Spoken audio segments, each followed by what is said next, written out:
Hello out there, Geniuses. I'm out here with Cassie. I'm trying to show you her head. There we go. And instead of going live, I thought I would pre-record this one just because my signal isn't always great where I'm at. And since it is exactly a week before Christmas as I record this, I want to tell you all Merry Christmas and early Happy New Year.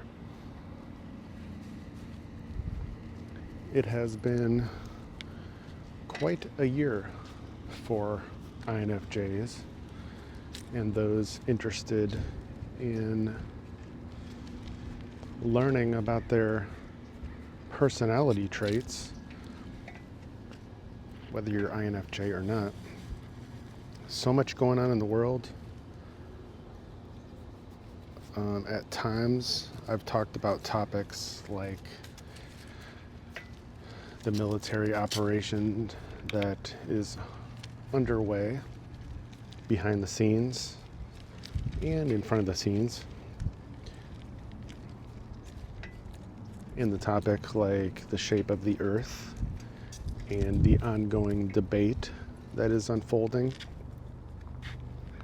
And even if you think the flat earth is a crazy topic, like I did still probably just 3 years ago, I thought it was just laughable. I never looked into it at all, which that's how pretty much everyone thinks about it until they look into it seriously. But it's amazing what an open mind and just asking legitimate questions where that might take you. So you might think it's totally crazy and laugh about it like I did, but if you're interested at all in just kind of breaking down some of the things that NASA has shared, for example, since NASA is supposed to be sort of the world experts on the topic of outer space and planets and stars and galaxies. If you're interested at all, I just recommend you just look into it, because it's so easy to do on different apps nowadays. And sorry if it's a bit windy, but I didn't bring my little mic wind protector thing. So this isn't a video meant to be on the topic of Earth and all that stuff, but that's where I'll end here for now on that one. Is just, it's really easy to check it out for yourself more than ever. Certain things about the internet have been absolutely amazing the last 5-10 years especially. So it's really easy to dive in for yourself more than it ever was before, which is why all of these new discussions, not really new, but new debates and topics have arose, because people are not just blindly accepting whatever they hear or see, and discernment is really being trained on, I don't know if you could call it a new level, but in new ways with all of the, like I said, technology and info that we have at our fingertips. And I think I'm going to let this doggy loose as we, what's that in the sky?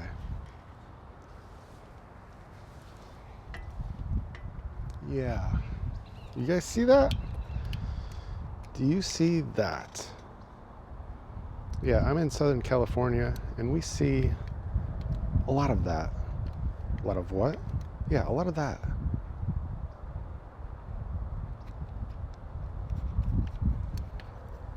last time I checked, clouds don't make that perfectly straight. You know, they make a lot of that. Yeah, they make that, but not that. That and that. See the difference? That's another topic, but it's kind of on the same topic, which is discernment, logical thinking, analysis, science. Real science can be observed, tested, repeated with reliable results, consistent results, shall I say. So, okay, my dog Cassie is ready for a little break anyway, so let's shift. This isn't going to be a long video, but I kind of do like doing the pre-recorded because I know you guys get better quality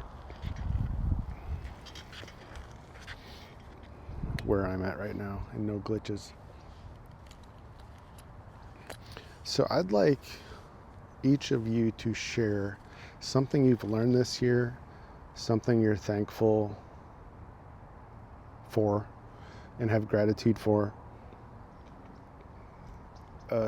There's one thing, there's many, but there's one main thing that I'll throw out first, and I've posted this on some other channels, and I'm grateful for just being alive, because I went through cancer a second time this year, and it was way worse than the first back in 2008,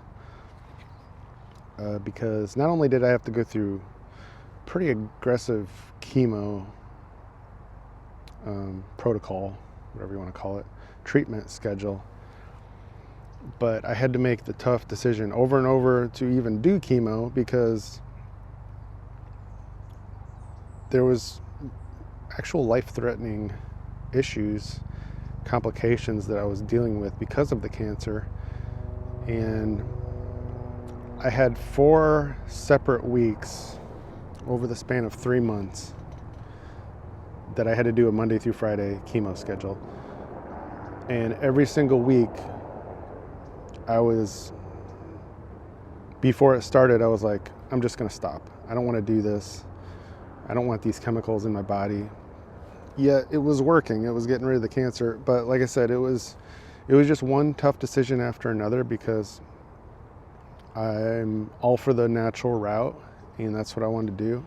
But long story short, it was successful. Everything I did, both natural and I guess chemicals, it was successful and I survived. I'm still here and I'm getting healthier and stronger every day. And so I'm just thankful to be alive, literally. And not having the pain that I was. I mean, if you had any sort of pain like what I was dealing with for a good solid, I don't know, 8 months? I don't even know how long, but pretty long. When that pain stops, you will be so thankful to even do simple things like cleaning, organizing your room, just things that, you know, would just seem like a chore. When you're unable to walk for a while and having lots of pain, it's just amazing the things that you can be grateful for. And so I'd ask each of you, you know, maybe you went through some difficult times this year, but what are you thankful for? What did you get out of it? Because INFJs are really prone to being sort of self-development, I don't want to just say experts, but we're just bent towards always wanting to improve and thinking about, okay, later in life, I don't want to have regrets. What do I got to do? I don't want to have regrets. And we're just always thinking about how we can better ourselves. What is our end goal? What is our current goal? What's our 5-year goal? And things like that. But what I always tell people that are going through a hard time is if you're learning something from it, if you get something out of it, whether it be a huge blessing or just a tiny blessing of the wisdom, self-improvement, whatever it is, then it's not in vain and you didn't waste it. Maybe it's an ongoing thing that you're going through still. Are you just going to be upset, depressed, focus on it? Or are you going to use it for good somehow? Are you going to use it to bless others, to pay it forward? Which is always one of my favorite things to do, is to find ways to pay things forward that are like win-win-win situations. That's why I do, a big part of the reason why I do music and video ministries in different ways. And the Philippines kids, especially. Total win-win-win scenario. Everybody involved is blessed. And so on this channel, I'll continue to focus on a lot of like self-development talk stuff and how we can create more win-win-wins in your life. I talk about things generically because everybody's different. Everybody has different skills, goals, ideas, passions. But it's not that hard if you think about it. What do you love to do? And then how can you turn that into a win-win-win for others and yourself and God? Well, kind of sounds funny to say, a win for God, but if you're serving Him and His purposes and blessing others, then it is a win for God. That's what He wants for us. So anyway, I'll wrap it up there. I'm trying to keep the videos into like 10 minutes. We're already over 12 now, but that can be a challenge to do somehow. So anyway, Merry Christmas and Happy New Year 2026 to everybody. I'm confident more than ever that it's going to be a great year in a lot of ways for the US and I think for a lot of the world too, with the changes that I see unfolding, that have been unfolding. So anyway, I'll go for now. Wrap it up for now. One more goodbye from your new favorite dog, or current favorite dog, Cassie. I will see you all again soon, Geniuses. Take care.